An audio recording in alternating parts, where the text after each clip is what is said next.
নমস্কাৰ এই মুহূৰ্তত দৰ্শকসকলক স্বাগতম জনাইছো ৰাতিপুৱাৰ কেইবাটা গুৰুত্বপূৰ্ণ খবৰ দিব বিচাৰিছো এবাৰ বিজেপিৰ সিদ্ধান্ত নামানে টিডিপিয়ে মুছলমানক টিডিপিয়ে দিব 4% কৈ সংৰক্ষণ এটা বিগ ব্ৰেকিং জনাইছো মুছলমানৰ সংৰক্ষণক লৈ বিজেপি আৰু টিডিপিৰ মাজত এটাৰ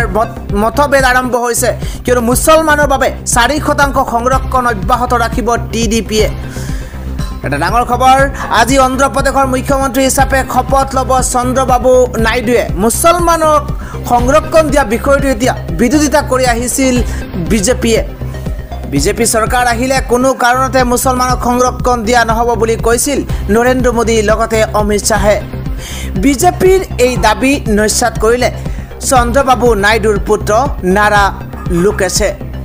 টিডিপি আৰু বিজেপি চৰকাৰ হোৱাৰ পিছত অন্ধ্ৰ প্ৰদেশত অব্যাহত থাকিব মুছলমানৰ সংৰক্ষণ 4% সংৰক্ষণ লাভ কৰিব মুছলমানসকলে মুছলমানৰ সংৰক্ষণলৈ বিজেপি আৰু টিডিপিৰ মাজত আৰম্ভ হৈছে মতভেদ কিয়নো 4% সংৰক্ষণক লৈ দিয়া টিডিপি আৰু বিজেপিৰ মাজত আৰম্ভ হৈছে এই মতানৈক্য আজি অন্ধ্ৰ প্ৰদেশৰ মুখ্যমন্ত্ৰী হিচাপে শপত ল'ব চন্দ্ৰবাবু নাইডুৱে পৰৱৰ্তী গুৰুত্বপূৰ্ণ খবৰ হৈছে তিব্বতৰ 30টা স্থানৰ নাম সলনি হ'ব চীনক এতিয়া ৰঙা চকু দিছে নৰেন্দ্ৰ মোদীয়ে এটা ডাঙৰ খবৰ নতুন চৰকাৰৰ দায়িত্ব লৈ চীনক ৰঙা চকু এবাৰ নৰেন্দ্ৰ মোদীৰ চীনৰ বিৰুদ্ধে শীঘ্ৰে কঠোৰ সিদ্ধান্ত ল'ব এবাৰ প্ৰধানমন্ত্ৰী নৰেন্দ্ৰ মোদীয়ে জিনপিঙক ভাৰতৰ ওচৰত শিৰনত কৰিবলৈ বাধ্য কৰিব নৰেন্দ্ৰ মোদীয়ে অৰুণাচলৰ 30খন ঠাইৰ নাম সলনিৰ প্ৰত্যুত্তৰ দিব এবাৰ ভাৰতে চীন অধিকৃত তিব্বতৰ ভূখণ্ডৰ নামকৰণ কৰাৰ সিদ্ধান্ত এবাৰ ভাৰতৰ চীনক প্ৰত্যুত্তৰ দি তিব্বতৰ 30খন ঠাইৰ নাম সলনি কৰিব ভাৰতবৰ্ষই ভাৰতীয় সেনাৰ মানচিত্ৰত সন্নিৱিষ্ট হ'ব নতুন নামবোৰ বিগত এপ্ৰিলত অৰুণাচলৰ 30টা অঞ্চলৰ নাম খলাইছিল চীনে আৰু এতিয়া ভাৰতৰ তীব্ৰ আপত্তি সত্ত্বেও বেইজিঙে লৈছিল এই সিদ্ধান্ত আৰু নতুন চৰকাৰৰ শপত গ্ৰহণ লৈ এইবাৰ একেই নীতি অৱলম্বন কৰিব প্ৰধানমন্ত্ৰী নৰেন্দ্ৰ মোদী নেতৃত্বাধীন এই বিজেপি চৰকাৰখনে আন এটা খবৰ হৈছে মোদীৰ শপত গ্ৰহণৰ পাছতে এবাৰ মোহন ভাগৱতৰ মুখত মণিপুৰৰ প্ৰসংগ তেজস্বীয়ে দিছে এই ডাঙৰ প্ৰতিক্ৰিয়া এটা বিগ ব্ৰেকিং নিউজ জনাইছো তৃতীয়বাৰৰ বাবে প্ৰধানমন্ত্ৰী নৰেন্দ্ৰ মোদী শপত গ্ৰহণ কৰাৰ পাছতেই ৰাষ্ট্ৰীয় স্বয়ংসেৱক সংঘৰ সৰসংঘ সঞ্চালক মোহন ভাগৱতে মণিপুৰৰ প্ৰসংগ উত্থাপন কৰা বিষয়টো এতিয়া দেশজুৰি চৰ্চা লাভ কৰিছে প্ৰায় এবছৰৰো অধিক সময় ধৰি গোষ্ঠীগত সংঘৰ্ষত অগ্নিকুণ্ডলৈ পৰিণত হৈছে মণিপুৰত আৰু মণিপুৰত এতিয়াও নাগৰিকৰ ঘৰ ভস্মীভূত হৈ আছে প্ৰাণৰ মমতাত হাজাৰ হাজাৰ লোকে আশ্ৰয় গ্ৰহণ কৰি আছে শিবিৰত আৰু তাৰ মাজতেই শেহতীয়াকৈ পুনৰ এখন গাঁৱত এতিয়া অগ্নিসংযোগ কৰাত মণিপুৰত এৰি পলায়ন কৰিছে বহু লোকে এনে পৰিস্থিতিত মোহন ভাগৱতে সোমবাৰে নাগপুৰত মণিপুৰৰ প্ৰসংগও উত্থাপন কৰিছে নাগপুৰত অনুষ্ঠিত হোৱা আৰএছএছৰ এক কাৰ্যসূচীত মোহন ভাগৱতে কয় যে মণিপুৰে এবছৰ ধৰি শান্তিলৈ অপেক্ষা কৰি আছে আৰু ইয়াৰ আগতে 10 বছৰ মণিপুৰত শান্তি আছিল এনেকুৱা লাগিছিল যে পুৰণি বন্দুকৰ সংস্কৃতি অন্ত পৰিছে কিন্তু আচৰিত কৰি হঠাৎ ই পুনৰ সক্ৰিয় হৈ পৰিছে বা সক্ৰিয় কৰি তোলা হৈছে তাৰ জুই এতিয়াও জ্বলি আছে কোনে ইয়াৰ ওপৰত গুৰুত্ব দিব মণিপুৰত অগ্ৰাধিকাৰ দি তাৰ পৰিস্থিতিৰ ওপৰত আলোচনা কৰা উচিত ইয়া এক কৰ্তব্য উল্লেখযোগ্য যে যোৱা এবছৰৰো অধিক সময় মণিপুৰ প্ৰসংগৰ শাসকীয় দলটোক বিৰোধীয়ে সমালোচনা কৰি আহিছে মণিপুৰ প্ৰসংগতে যোৱা সময়ছোৱাত সংসদত বিৰোধীয়ে বিজেপি চৰকাৰৰ বিৰুদ্ধে উত্থাপন কৰিছিল আস্থা ভোট ফলত মণিপুৰ প্ৰসংগত এটা শব্দও নোকোৱা প্ৰধানমন্ত্ৰী বাধ্য হৈছিল সংসদৰ ভাষণ ৰাখিবলৈ এই সময়ছোৱাত অৱশ্য আৰএছএছৰ ফালৰ পৰা এনেধৰণৰ কোনো বক্তব্য অহা নাছিল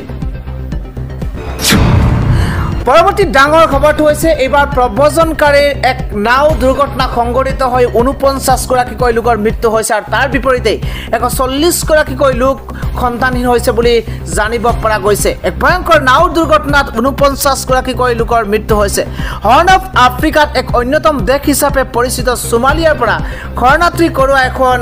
নাও দুৰ্ঘটনাত পতিত হৈ 49 গৰাকীকৈ লোকৰ মৃত্যু হৈছে আৰু ইয়াৰ বিপৰীতে 140 গৰাকীকৈ লোক সন্তানহীন হৈছে বুলি জানিব পৰা গৈছে এই ঘটনাত ৪৯গৰাকীকৈ লোকৰ মৃত্যু নিশ্চিত বুলি জানিব পৰা গৈছে। উল্লেখযোগ্য যে ২৬০গৰাকী প্ৰব্ৰজনকাৰী কঢ়িয়াইও নাই। নাওখন প্ৰচণ্ড ধুমুহাৰ সময়তে সাগৰত ডুব গৈছে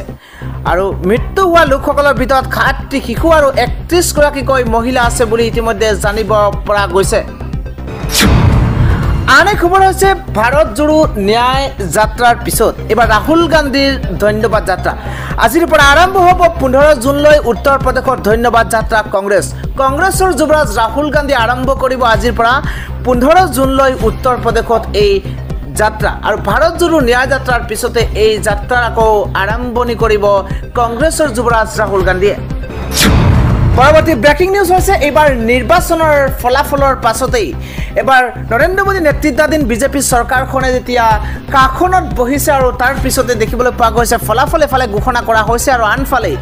জনতাৰ মূৰত এবাৰ ৰাম টাঙোন খোদাইছে চৰকাৰে। অত্যাধিক মূল্য বৃদ্ধিৰ পিছতে এতিয়া জনতাৰ মূৰত ৰাম টাঙোন পৰিছে। নিৰ্বাচন শেষ হোৱাৰ লগে লগে ৰাজ্যত বজাৰত লাগিছে হাহাকাৰ। ৰাজ্যৰ পাচলিৰ বজাৰত শাক পাচলিৰ দামে এতিয়া চেঞ্চুৰী কোবাইছে। জনতাৰ মূৰত ৰাম টাঙোন খোদাইছে এতিয়া মূল্য বৃদ্ধিয়ে। কোনবিধ পাচলিৰ দাম কিমান হৈছেগৈ শুনিলে আপুনি আচৰিত হ'ব। এবাৰ বিলাহীৰ দাম ১০০ টকা হৈছেগৈ। ইয়াৰ বিপৰীতে আন বহুতো অত্যাৱশ্যকীয় সামগ্ৰীৰ দাম এতিয়া ১০০ টকাৰ ওপৰ পাইছেগৈ। ভোলৰ দাম আপুনি যদি অনুমান কৰে তেন্তে ১০০ টকা হৈছে। জিকাৰ পৰা আৰম্ভ কৰি উৰহীৰ পৰা আৰম্ভ কৰি যি অত্যাৱশ্যকীয় যি শাক পাচলি আছে তাৰ মূল্য এতিয়া ১০০ টকাৰ ওপৰ হৈছেগৈ। নিৰ্বাচনৰ পূৰ্বে নৰেন্দ্ৰ মোদী নেতৃত্বাধীন যি চৰকাৰ সেই চৰকাৰখনে মূল্য বৃদ্ধিৰ ৰোধ কৰাৰ যি পৰিকল্পনা কৰিছিল আৰু তাৰ পিছতে তাৰ এক বিপৰীত ছবি দেখিবলৈ পোৱা গৈছে। নিৰ্বাচনৰ ফলাফল ঘোষণা হোৱাৰ পিছতে এতিয়া জনতাই মূৰত এতিয়া ৰাম টাঙোন খোদাইছে সেই মূল্য বৃদ্ধিয়ে। আন এক ডাঙৰ খবৰ হৈছে এবাৰ মুখ্যমন্ত্ৰী ডক্টৰ হিমন্ত বিশ্ব শৰ্মাই নিৰ্বাচনৰ ফলাফলৰ পাছতেই প্ৰথমবাৰৰ বাবে মুখ খুলিছে। মুখ্যমন্ত্ৰী হিমন্ত বিশ্ব শৰ্মাই কয় যে মোদী শাসনভাৰৰ পাছতে মোৰ এতিয়া ঘৰুৱা সম্পৰ্ক আছে নৰেন্দ্ৰ মোদী তথা বিজেপি নেতৃত্বাধীন বিজেপি চৰকাৰৰ সেই শাসনৰ লগত। মোদী মন্ত্ৰীসভাক লৈ এইবাৰ কেইবাটাও গুৰুত্বপূৰ্ণ মন্তব্য কৰিছে মুখ্যমন্ত্ৰী হিমন্ত বিশ্ব শৰ্মাই। মুখ্যমন্ত্ৰী ডক্টৰ হিমন্ত বিশ্ব শৰ্মাই কয় যে মোদী মন্ত্ৰীসকলৰ সৈতে মোৰ এতিয়া ঘৰুৱা সম্পৰ্ক আছে। অসমৰ মুখ্যমন্ত্ৰী এতিয়া কেন্দ্ৰীয় মন্ত্ৰীক সাক্ষাতৰ বাবে ৰৈ থাকিব নালাগে, কিয়নো সৰহ সংখ্যক কেন্দ্ৰীয় মন্ত্ৰীৰ হৈ মই প্ৰচাৰ চলাই আহিছোঁ। যোৱা দুমাহে তেওঁলোকৰ বাবে মই প্ৰচাৰ চলাইছোঁ। মই এতিয়া এটা ফোন কৰিলে সকলো হৈ যাব, একোৱেই চিন্তা কৰিব নালাগে। এপইণ্টমেণ্ট নোলোৱাকৈয়ে কাম হৈ যাব। এতিয়া মন্ত্ৰীসকলৰ সৈতে মোৰ এই সম্পৰ্ক ৰাজ্যৰ উন্নয়নৰ স্বাৰ্থত, ৰাজ্যৰ উন্নয়নৰ বাবে এই মন্তব্য কৰিছে অসমৰ মুখ্যমন্ত্ৰী ডক্টৰ হিমন্ত বিশ্ব শৰ্মাই।